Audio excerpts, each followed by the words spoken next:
Hello, everyone. Thank you for joining us as we complete our study of Genesis chapter 30. And I've got to admit, this chapter is one of the strangest in the book of Genesis so far. You have Laban taking advantage of Jacob, Leah and Rachel wanting what the other has and being discontent with what they do have. There's the whole mess of dragging these two maids into an already overcrowded marriage, and this doesn't resemble God's original design in Eden at all. Nevertheless, there are now 11 little Jacobs running around and a small girl. God is beginning to fulfill the promise made to Abraham about making a great and numerous nation out of him. Now, there's some superstition we've seen within this family. In today's text, there will be an even stranger use of superstitious practices, but we will see the reason behind that as we cover those verses. But what I find strangest of all is Jacob making another deal with Laban. I wouldn't make a deal with that shady guy for anything. In every dealing Jacob has had with him, he was taken advantage of. He worked for 7 long years for the most beautiful woman he'd ever seen. During the wedding, he believed he's marrying Shania Twain. He got up in the morning and Mark Twain was there because Laban had changed the sisters and added a clause to the deal after the fact. 7 more years have passed, and we covered what happened during most of those. He would work, take care of Laban's livestock, the women are bickering, the kids are climbing the tent walls, and it said that the first 7 years were like a few days to Jacob because of his love for Rachel. I'm certain these last 7 have gone on like a month of Mondays. During our study so far, I've come to see these people in a different light than I have before. I now see Leah as the better wife of 2 women. She didn't ask for this mess that her father created. All that Leah wanted was her husband to love her. That's it. Rachel, on the other hand, is starting to seem a little bit entitled and bitter in her interactions with her husband and with her sister. And we ain't even gotten to the part about her stealing idols from her father yet. I also want to address what I think is an unfair reputation that most teachers are given to Jacob. They always call him the deceiver. Many study Bibles, like way back in chapter 27, would say Jacob's deception. If you want to be honest, that should be titled Rebekah's deception. That whole plan was her idea. She made the fake deer meat. She got the goatskin gloves and the neck covering. She had the set of Esau's clothes handy for some reason, and she told Jacob what to say. Now, Jacob should have confronted her, but in truth, his mother was the main deceiver, just like her brother Laban. Some of the headings in Bible studies and the title of many sermons would call the middle of that chapter the stolen blessing. Well, nothing was stolen. God had foreordained that Jacob would lead that family, yet it was Isaac who was in the wrong for wanting to bless his favorite son instead. How could Jacob steal a birthright when it was legally sold for a bowl of bean soup? I think Jacob had actually gotten a bad rap, and it was due to his mother and Laban, because right now he is doing everything right that I can see.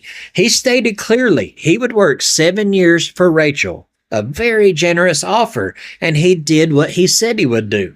He even restrained himself when Laban conned him out of another 7 years. He could have retaliated, but he didn't. But our God makes all things right in the end. He is not blind to the sufferings of his people. He had made a promise to Abraham long ago that whoever blesses Abraham and his descendants shall be blessed, and whoever curses them shall be cursed. Despite yet another attempt by Laban to gain the upper hand against a gullible son-in-law, God will begin to straighten this mess out and vindicate his chosen family. So in Genesis chapter 30, let's start with verses 25 through 27. Now it came about when Rachel had borne Joseph that Jacob said to Laban, "Send me away that I may go into my own place and to my own country. Give me my wives and my children for whom I have served you, and let me depart, for you yourself know my service which I have rendered you." But Laban said to him, "If it pleases you, stay with me. I have divined that the Lord has blessed me on your account." Somewhere between all of the work and babies crawling all over the place, Jacob never lost track of time. It just so happened, right after Joseph was born, that the second 7-year period was over. 14 years of hard labor is finished. It kind of gave a sense of completion that the wife that he loved and originally worked for was finally able to bear a son before they would make their journey back to Canaan. In verse 25, Jacob approached Laban and asked to be sent away. Now later on, when Jacob just gets up and leaves, Laban's going to say, "Why have you deceived me? Why did you leave without saying goodbye?" And all of this stuff. Try to make Jacob out to be the bad guy. This right here is why Jacob had to leave without saying anything to Laban. Because right here, he asked to be sent away. Now, knowing what I know, I would have just left if it was me. But maybe it's a cultural thing. When the servant of Abraham was sent there to get Rebekah, he asked for permission to leave. Now, in today's culture, if you have visiting guests and they ask for your permission to leave, something might be wrong with you. That just seems a little odd to us. In verse 26, he stated, "For you yourself know my service which I have rendered to you." His time was up. 14 years was exactly what he owed, and the day had finally arrived. And I think Laban might have been caught a little bit off guard by this. He was busy counting his increasing herds and his riches, and he probably lost track of time. At this point, Jacob no longer owes him anything. His bill is paid in full. Now, I know that the Mosaic Law hadn't been written yet, but this might have been where the model for it came from. When a person had to pay for a debt that they didn't have the funds for, they could sell themselves as an indentured servant. At the end of 7 years, that servant is given a choice. He is free to go as he pleases, but if he really loved the family and the person that he was working for, he could stay permanently if he chose to. And maybe that's what Laban was hoping for. Now, when Jacob's father Isaac was in Gerar, the Lord blessed his work. Even during a famine, the ground produced more crops than usual, and his animals reproduced more for Isaac because God was with him. And that may very well been the case here. It's obvious to everyone that God is blessing Jacob as he tended to Laban's herds and flocks. Now, who do you think benefited from all of that blessing? Jacob didn't own any of it. Laban. So of course he wanted, Jacob to stay. He said in verse 27, "I have divined that the Lord has blessed me on your account." Now the King James Version says, "I have learned by experience," while all the other translations say, "I have learned by divination or by divine inquiry." Now I'm going to cut the King James some slack here, because back in the 1600s, people were executed for witchcraft and having anything to do with it. So using that word divination might have been a little frightening. Now, I don't know what their reason was, but both of them are likely right. He could have learned by experience or by divination. Laban owned idols, as we're going to see later. If he made a divine inquiry, though, he didn't ask the God of Abraham, Isaac, and Jacob. And all divination is an attempt to find out something by contacting demonic spirits, whether it's predicting the future or trying to find out something that's in secret. I see on television all of these ghost hunter shows, and they're trying to make contact with the dead in some location that they believe to be haunted. First of all, I have to laugh at them. Sometimes they're trying to contact a supposed 500-year-old German ghost, and they're yelling at it in English. In reality, all that they are doing is opening the door for the demonic. That stuff and this Ouija board stuff, all of that. Spirits pretending to be the people that these guys are trying to talk to. Those guys have no idea what they're messing with and the danger that they are inviting. Only one time in the history of the world has God allowed such a thing to actually work. In 1 Samuel 28, King Saul was having trouble with the Philistines, and God wasn't answering him. So Saul disguised himself, and he inquired of a woman at Endor who claimed to be a witch. When he asked her to summon Samuel, who was dead, the Bible says that when Samuel actually appeared, she screamed. I find it hilarious that when God actually let it really happen once, this phony witch screamed when it worked. Now, in the King James Version, it says, I have learned by experience. Well, that should also be a no-brainer, Laban. Just look around. You will see that you are much better off than you were before Jacob arrived. He didn't need divination. He just needed common sense to figure that out. But Laban has no interest in the God that has blessed Abraham and Isaac and Jacob so greatly. And he's now blessing the labor of his son-in-law. Instead, Laban just cared about how he could continue to benefit from having the blessing of this blessed person hanging around him. Let us continue on into verses 28 through 34. But he continued, Name me your wages, and I will give it. But he said to him, You yourself know how I have served you, and your cattle have fared with me. For you had little before I came, and it has increased to a multitude, and the Lord has blessed you wherever I turned. But now, when shall I provide for my own household also? So he said, What shall I give you? And Jacob said, You shall not give me anything, if you will do this one thing for me. I will again pasture and keep your flock. Let me pass through your entire flock today, removing from there every speckled and spotted sheep, and every black one among the lambs, and the spotted and speckled among the goats, and such shall be my wages. So my honesty will answer for me later, when you come concerning my wages. Every one that is not speckled and spotted among the goats, and black among the lambs, if found with me, will be considered stolen. Laban said, Good, let it be according to your word. Could you imagine how it would be if you're getting a job somewhere and your boss told you, Name your wages? In verse 28, Laban offered Jacob a blank check. This time he promised to give it. When Jacob asked for Rachel in exchange for 7 years of labor, Laban merely said, Well, it's better to give her to you than someone else. He never said that he would agree to it, but here he did. Laban is flat out lying here. He knows he's going to twist things in some way to come out on top in this deal. And I'm actually proud of Jacob in verses 29 and 30. He states that Laban didn't have very much when he first arrived. I wonder what happened to that dowry that Abraham's servant had gifted them for Rebekah. They must have spent it instead of investing it or keeping it like they were supposed to do. And when Jacob points out that Laban has been flourishing since he's been working there, he gives God the glory for this. He says, The Lord blessed you wherever I turned. He didn't take the credit for himself. In verse 31, I see some of Abraham in Jacob. When Laban asked what he could give him, Jacob says, You shall not give me anything. And I can imagine there was extra emphasis on that word give. You're not going to give me anything. I want to earn it. Do you remember when Abraham had to go and rescue his nephew Lot, who was kidnapped by those 4 nations that overthrew Sodom?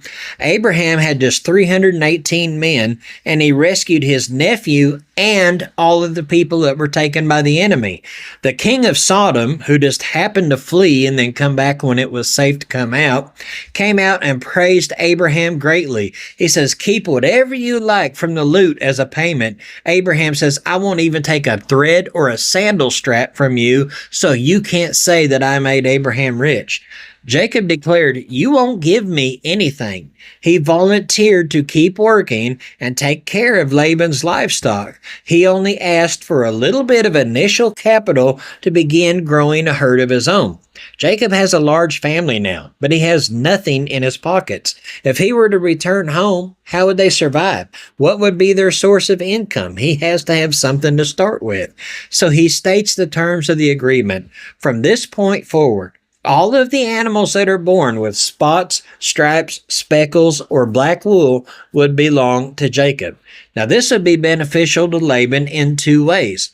First, it would be easy to tell what animal was his and which was Jacob's. There would be no need for branding them. Second, the speckled and the spotted ones were not worth as much as the solid colored ones. So Jacob's taken the inferior, lower value animals, leaving Laban with the prime stock. And I'd often wondered, why are the solid colored ones so valuable?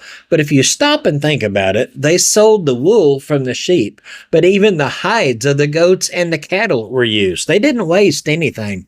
Most of the tents and a lot of their clothing was made from these hides, so there was a great demand, and the solid colored hides made the product more visually appealing, so therefore the hide of that animal was much more valuable.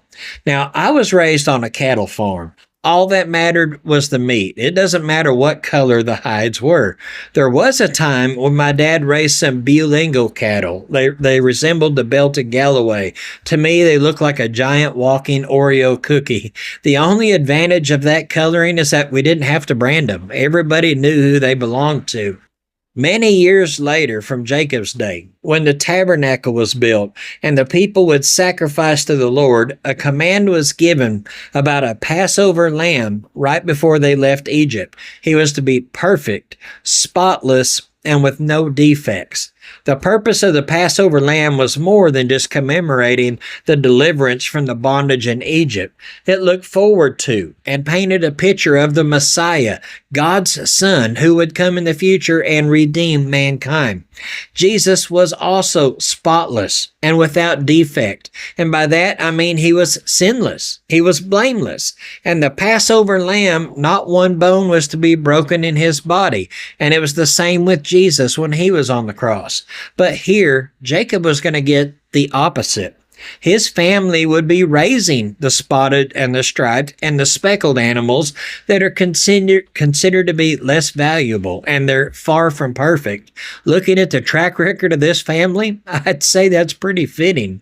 Neither Abraham, Sarah, Isaac, Rebekah, Jacob, Leah, or Rachel were perfect by any means. Not even close, not even their children. But one would come from the lineage one day to be the perfect Lamb of God. Today, the church is filled with his sheep. Jesus uses that imagery many times. My sheep know my voice. I am the good shepherd. I lay down my life for my sheep. He told Peter, feed my sheep. Not a single one of us is perfect and without blemish. The church body around the world is filled with people with imperfect past. We're all speckled, striped, and blotted, all guilty sinners to varying degrees, and all of us are loved and redeemed by our common good shepherd. But back to this deal being made. I bet Laban can't believe what he's hearing. He has to be thinking, this guy may be blessed, but he sure isn't very smart. He thinks Jacob's beginning with a disadvantage, but Jacob was actually trusting in God to provide. Now, of course, Laban's not going to be content with just that, so he immediately goes to work trying to steer things to his advantage. So he agrees. In verse 34, he said, good, let it be according to your word. But now, let's look at verses 35 and 36. So he removed on that day the striped and spotted male goats, and along with the speckled and spotted female goats, and every one with white in it, and all the black ones among the sheep, and gave them into the care of his sons. And he put a distance of 3 days' journey between himself and Jacob fed the rest of Laban's flocks. Immediately, that trickster changes the terms of agreement. Did you see what he did there? The original term said the existing animals with these color variations would belong to Jacob. In verse 32, let me pass through the entire flock today, removing from there every speckled and spotted sheep, and every black one along the lambs, and the spotted and speckled among the goats, and such shall be my wages. But as soon as this agreement is made, Laban takes those animals away and gives them to his sons. Now, the ESV and the Holman Christian Standard say in verse 35 that Laban removed those animals, not Jacob. They were supposed to go to Jacob to begin building his own herd. Now, Laban is probably laughing and thinking to himself, good luck building a spotted herd out of all of my solid colored animals. To prevent the mixing of the flocks, Laban had his sons take care of all of these existing colored ones and sent them them 3 days' journey away from the main herd. So Jacob's not going to be able to sneak over and get a spotted or a striped bull or a ram into his herds. This is yet another time that Laban has changed the terms of the agreement. He is just a very wicked and selfish man. And it also says a lot about the confidence that Laban had in his son's abilities to care for the animals. He had previously had everything under Jacob's management, and things prospered. But the ones he doesn't really care about, the less valuable ones, now he gives them to his sons. These animals didn't matter to him very much. He just wanted to keep them away from Jacob's herd. In Laban's mind, it's biologically unlikely to build a multicolored and spotted herd out of solid colored animals. But if you know anything about genetics, it's not impossible. It's unlikely, but it's not impossible.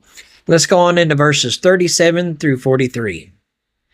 Then Jacob took fresh rods of poplar and almond and plane trees and peeled white stripes in them, exposing the white which was in the rods.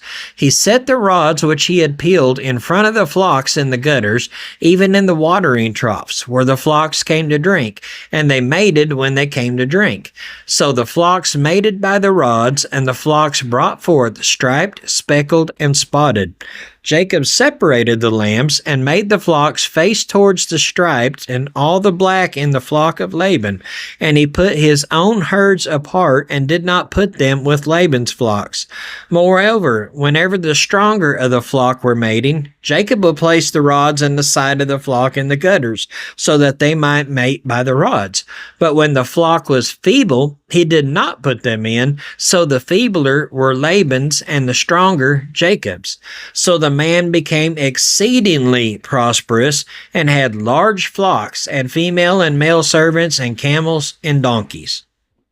At first glance, it does look like Jacob's trying to rely on superstitious stuff here. It was kind of weird. These rods don't change anything at all. No more than the mandrakes helped Leah and Rachel, those love apples they fought over. Or is there more to this than what meets the eye? These peeled rods, they're simply visual effects. They have no effect biologically on these animals. So what in the world is Jacob doing? To get the answer to that, we're going to have a small spoiler here. In the next chapter, he tells Leah and Rachel what was going on here. He makes it known to them that the Lord appeared to him in a dream. And in the dream, the Lord promised him that all the animals that were born would be striped, speckled, and spotted.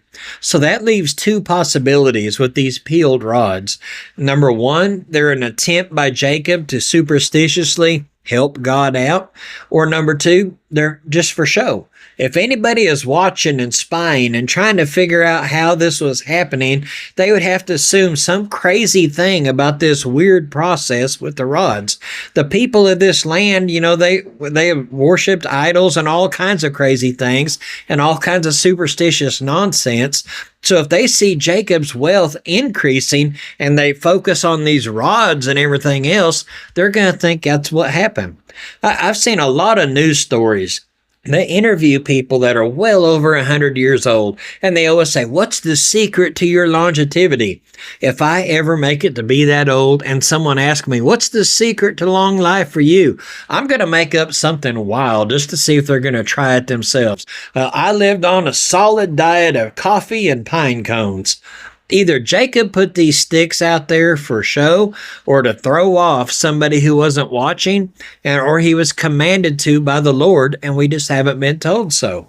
But it didn't matter.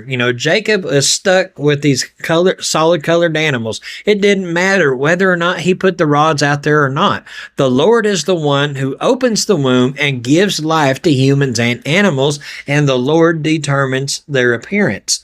There is one thing that Jacob did himself, though. In verses 41 and 42, he encouraged the mating when the stronger animals were breeding and not so much when the weaker ones were. But of course, it's still all in God's hands, no matter how much we play with genetics or selective breeding. And sure enough, more and more animals were being born that are multicolored than those that were and they were also the healthiest and the best looking out of those being born. Laban may have tried to cheat the man of God, but he cannot thwart the covenant promise that God has given to Jacob. Now, this seems like a battle between deceivers, but as I said earlier, Jacob has been honest with Laban up until now. Laban has this coming to him, and even God affirms that. He says in the next chapter, "I have seen what Laban has done to you."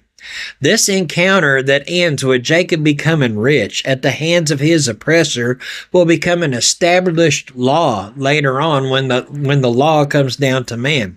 In Deuteronomy chapter 15, verses 12 through 14, it says, "If your kinsman, a Hebrew man or woman, is sold to you, then he shall serve you 6 years. But in the 7th year you shall set him free. But when you set him free, you shall not send him away empty-handed. You shall furnish him liberally from your flock and from your threshing floor and your wine vat, and you shall give it to him as the Lord your God has blessed you." According to verse 43, Jacob is extremely wealthy now. And this wasn't inherited from Abraham or from Isaac. God is blessing him for his 6 years of labor here. He served 7 for Leah and 7 for Rachel, and another 6 years building his herd here. All of this together was against all odds with Laban trying to cheat him. He has been away from home for 20 years, and he's about to go back a very wealthy and a very blessed man. I should say more than a wealthy man, more like a small nation. When he came to Padan Aram by himself, he only had the clothes on his back. Now he's got 2 wives, 11 sons, and a daughter, and a herd that is growing like crazy. Jacob is going to return home to Canaan with more of the promise of God in his hands than Abraham ever held. Abraham had 8 children, but only 1 was the son of promise. Isaac had 2 children, but Jacob was the only son of promise. Jacob has 11 sons. Now we know that a 12th will be coming along later. From Judah will come the promised Redeemer. From Joseph will come the deliverance of the entire family through the famine that's on its way within the next few years. Through what the other sons conspired and meant for evil by throwing Joseph into this pit and then pulling him out and selling him into slavery, God was planning ahead to place Joseph in charge in Egypt to ensure the family's survival. This time in Jacob's life is also a foreshadow of what would happen in Egypt to his offspring. After centuries of slavery and hard work and abuse, the Lord will hear their cry, will free them from Pharaoh by great plagues by his mighty hand. But before they leave Egypt, the Lord commands them to go and ask their neighbors for gold and silver and gifts, and people willingly give them everything. The children of Israel plundered the wealth of mighty Egypt without even drawing a sword, without even making a fist. And when they had came away from this time of suffering and adversity, they were a very wealthy nation as they entered into a land that would finally be theirs. After years and generations of promises, they will finally own this place outright. Now look at the blessings that were given to Abraham and to Isaac and now to Jacob. In each of those cases, God's blessings did not come to these people because they deserved it or because they were good. The blessings came because God alone is good, and He is faithful to do what He says. And the same can be said about us today. Everybody is blessed in some way, or in some of them even in many ways, but every person is blessed differently. But we're not blessed because we think that we have earned it. We're not blessed because we think that we deserve it. We have been blessed in various ways simply because God is good, period.